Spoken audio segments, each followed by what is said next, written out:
Check this out, my first gift from a magpie. It's got little shiny stuff on there and he's sitting up here waiting because he knows the dogs chase him. Isn't that right? Okay, let's see if we can hand feed him now.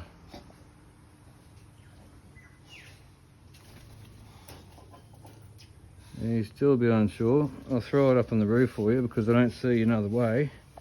And these dogs are on off the bread.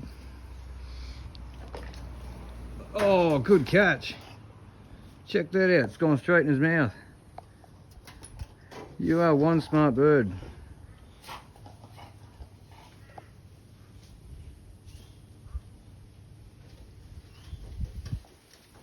Cool. Okay, you two can have the rest. You first, Pablo, because Cindy's been bad rolling in the dirt. Oh, he's come back for more.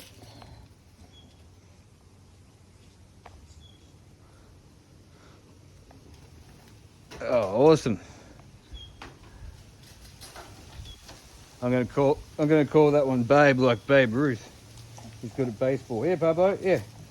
Stop stealing Cindy's food.